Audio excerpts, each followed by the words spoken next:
अब आतंकियों की बची खुची जमीन को भी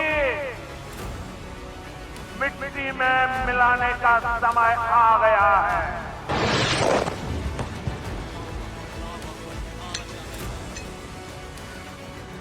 22 अप्रैल को पहलगाम में हमला हुआ।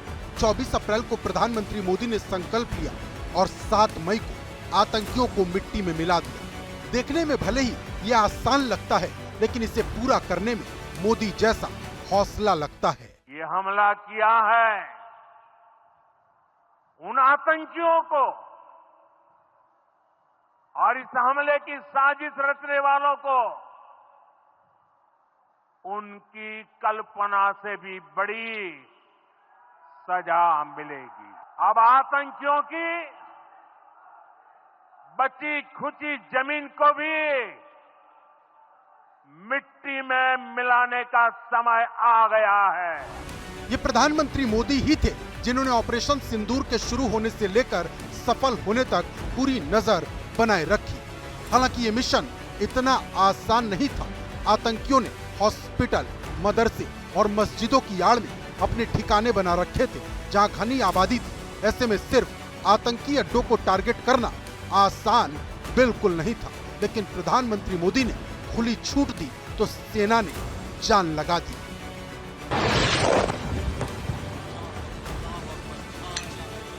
हमने हनुमान जी के उस आदर्श का पालन किया है जो उन्होंने अशोक वाटिका उजाड़ते समय किया था।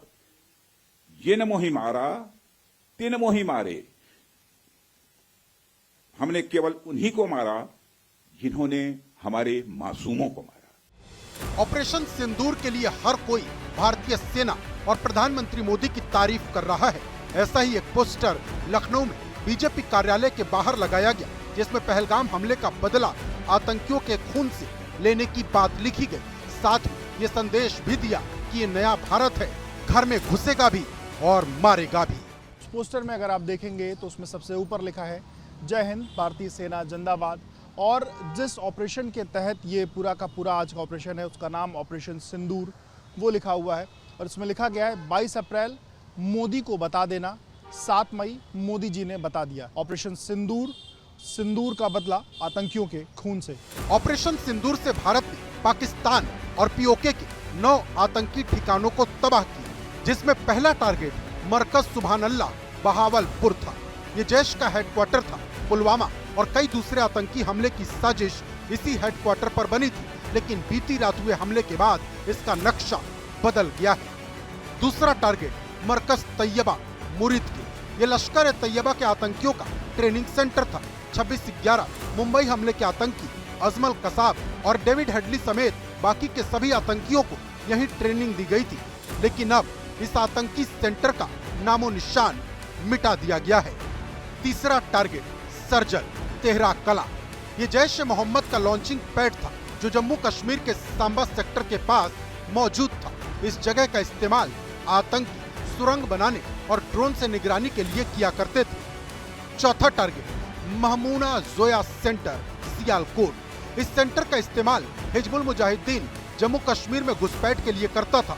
यहाँ आतंकियों को हथियार चलाने की ट्रेनिंग दी जाती थी।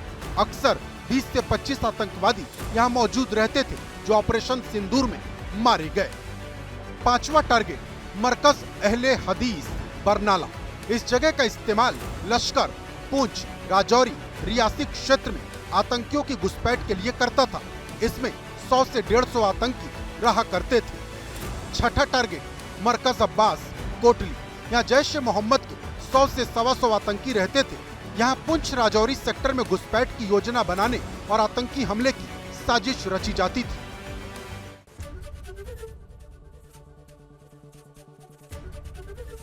एबीपी गंगा, खबर आपकी, जुबान आपकी।